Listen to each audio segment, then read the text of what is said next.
माननीय उप मुख्यमंत्री श्री सुशील कुमार मोदी जी, कला संस्कृति एवं युवा विभाग की माननीय मंत्री श्रीमती सुनीता पांडे जी, श्री पवन कुमार वर्मा जी, गुलजार साहब, जनाब कलीम आजिज साहब, जनाब फरहत सज्जाद साहब, मोहतरमा फहमीदा रियाज जी, ओम थानवी जी, जनाब असगर बजाहत साहब, श्री गजेंद्र नारायण सिंह जी, श्रीमती उषा किरण खान जी, आलोक धनमा जी, डॉक्टर अजीत प्रधान जी, इस कार्यक्रम में उपस्थित सभी कवि, लेखक, साहित्यकार और साहित्य प्रेमी, प्रिंट एवं इलेक्ट्रॉनिक मीडिया के यहाँ उपस्थित प्रतिनिधिगण, देवियों और सज्जनों, मुझे खुशी है कि पटना में लिटरेचर फेस्टिवल, साहित्य उत्सव का आयोजन किया गया। अभी कुछ दिन पहले ही पवन वर्मा जी ने हम लोगों के साथ काम करने का फैसला किया और जब से वे सांस्कृतिक सलाहकार बने हैं तब से इस क्षेत्र में उन्होंने सोचना प्रारंभ किया है, क्या किया जाए, इसके बारे में उन्होंने अनेक लोगों से विमर्श किया, हमसे भी चर्चा की और एक कार्यक्रम का आयोजन कर डाला। इसमें जितने लोगों ने कम समय की सूचना पर सहयोग किया, वे सब के प्रति हम सब आभारी हैं। गुलजार साहब यहाँ चले आए समय निकालकर और शुरुआत हो गई, और इस बार की शुरुआत बिहार दिवस के आयोजनों के सिलसिले में हुई और ये बहुत अच्छी शुरुआत। 22 मार्च से 24 मार्च तक बिहार दिवस के अनेक कार्यक्रम के अवसर पर अनेक कार्यक्रम आयोजित किए जाते हैं। तो साहित्य के क्षेत्र में भी इस प्रकार का एक कार्यक्रम आयोजित हुआ है, ये बहुत ही प्रसन्नता की बात है। मैं तो यही चाहता हूं कि ये तो शुरुआत है, इसका आयोजन प्रति वर्ष होना चाहिए और मैं तो कला संस्कृति एवं युवा विभाग को कहूंगा कि इसको संस्थागत रूप प्रदान कर दें। अजीत प्रधान जी का नवरस है, वो कई प्रकार के साहित्यिक और सांस्कृतिक गतिविधियों में सक्रिय रहते हैं। उनके साथ मिलकर इस कार्यक्रम का आयोजन किया है। अब आगे के लिए एक आप रूपरेखा तैयार कर लें, किस प्रकार से इस तरह का लिटरेचर फेस्टिवल आयोजित होना चाहिए, ताकि और व्यापक तौर पर इसका आयोजन हो और पटना लिटरेचर फेस्टिवल पटना साहित्य उत्सव की एक विशिष्ट पहचान बन सके। तो अगले वर्ष से मैं चाहूंगा कि नियमित तौर पर ये बिहार दिवस के आयोजनों के सिलसिले में आयोजित हो और इसके लिए भी निश्चित कार्यक्रम है, ताकि लोगों को इंतजार रहेगा। ये दिवस निर्धारित है, 22 मार्च से शुरू होता है, 24 मार्च तक चलता है। तो ये दिवस निर्धारित रहेंगे हर वर्ष। आप किन्हीं को आमंत्रित करेंगे या कोई यहाँ के साहित्य उत्सव में शामिल होना चाहेंगे तो उनको पहले से अपने कार्यक्रम को तय करने में सहूलियत हो।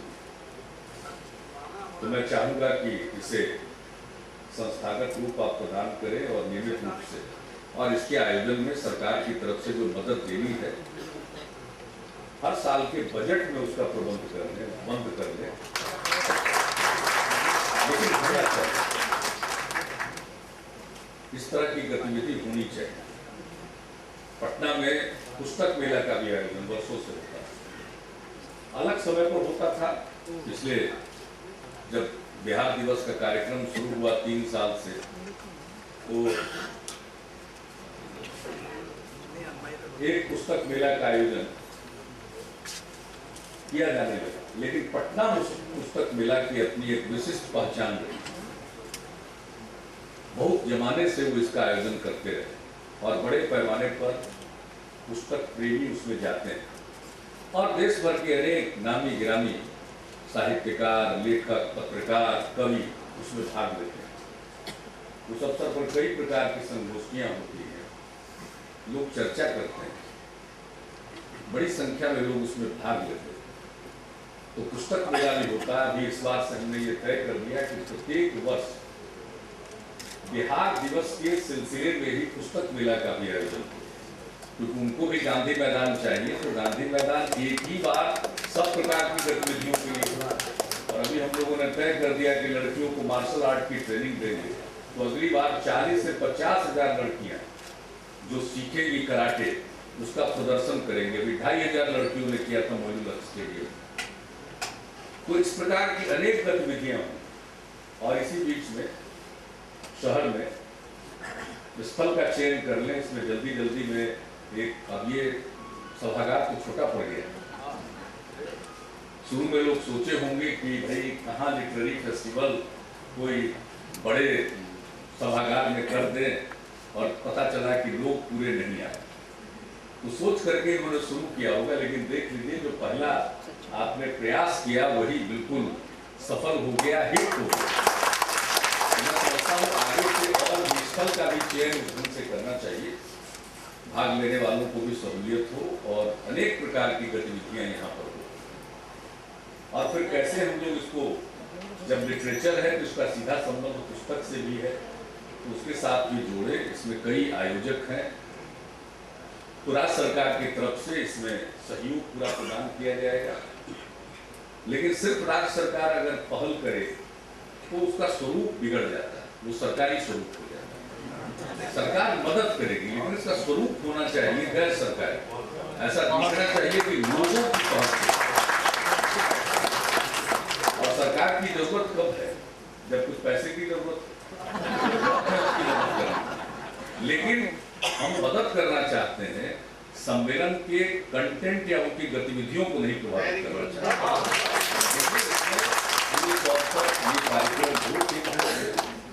मेरी तो यही शुभकामना है। और कभी कोई जमाना था, मैं तो बराबर कहता हूँ कि बिहार नाम की जो आज जगह जिसे हम बिहार कहते हैं, कोई कभी तिजारत के लिए तो जाना नहीं गया, ये कोई व्यापार के लिए नहीं जाना गया, ये तो ज्ञान के लिए नहीं जाना गया। तो अगर साहित्य का उत्सव यहाँ न हो तो कहाँ हो? राजा रजवाड़ों की जगह पर तो साहित्य उत्सव हो। पढ़ने पढ़ाने वालों की जगह पर तो ये पहली शुरुआत करें, इससे बेहतरीन कोई अवसर नहीं है।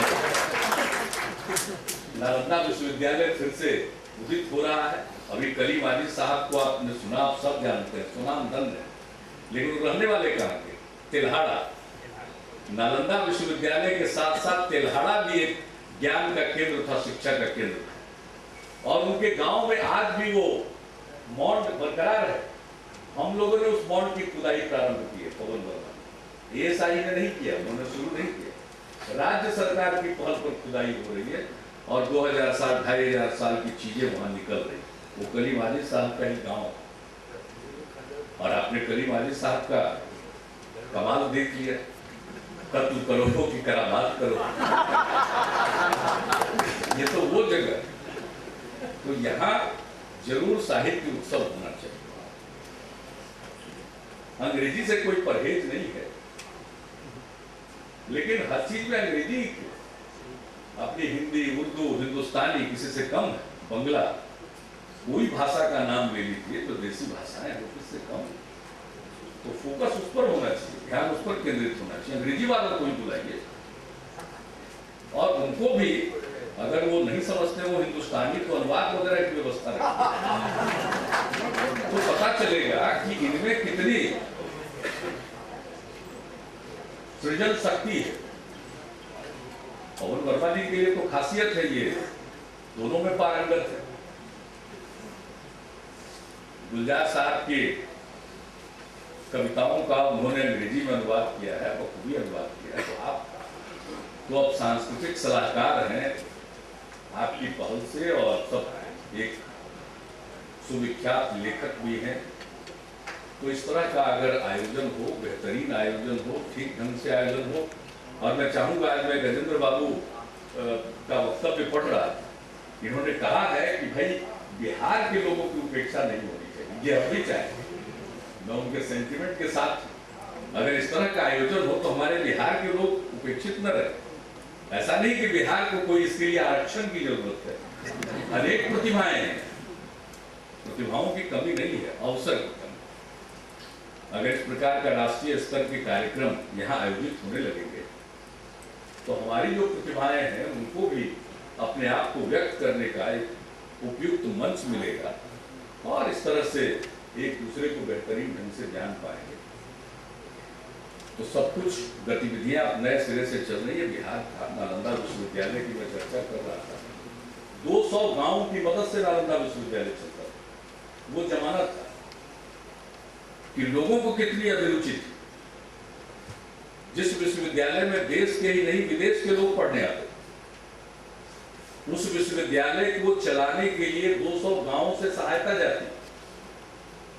अभी भी जाएंगे तो बिहार शरीफ से जब निकलकर आप जाना चाहेंगे नालंदा की तरफ, तो शुरू में ही गांव पड़ेगा दीपनगर। दीपनगर इसलिए नाम पड़ा कि वहां के दीप जाते थे नालंदा विश्वविद्यालय। तो इस तरह से अनेक गांव है। अभी काशी प्रसाद जायसवाल शोध संस्थान ने इसमें काफी काम किया है, उसके डायरेक्टर चौधरी जी ने, विजय चौधरी जी ने, और अनेक गांवों की पहचान भी हुई। मैं तो इसका जिक्र कर रहा था कि यहाँ की एक परंपरा रही है कि लोग विश्वविद्यालय चलाते थे, तो एक बड़ी परंपरा है।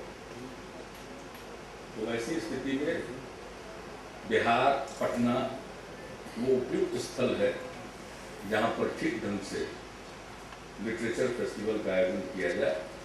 तो शुरुआत के लिए मेरी ढेर सारी शुभकामनाएं हैं, और ये बेहतरीन हो, और कुछ ही वर्षों में ये अपना एक विशिष्ट स्थान बना ले, और सब लोग इंतजार करें पटना लिटरेचर फेस्टिवल का, पटना साहित्य उत्सव का। हम तो वो समय देखना चाहते हैं, शीघ्र देखना चाहते हैं। यही शब्दों के साथ जितने लोग आए, बाहर से विदेश से आए, सब लोगों का मैं स्वागत करता हूँ, अभिनंदन करता हूँ। बहुत बहुत धन्यवाद।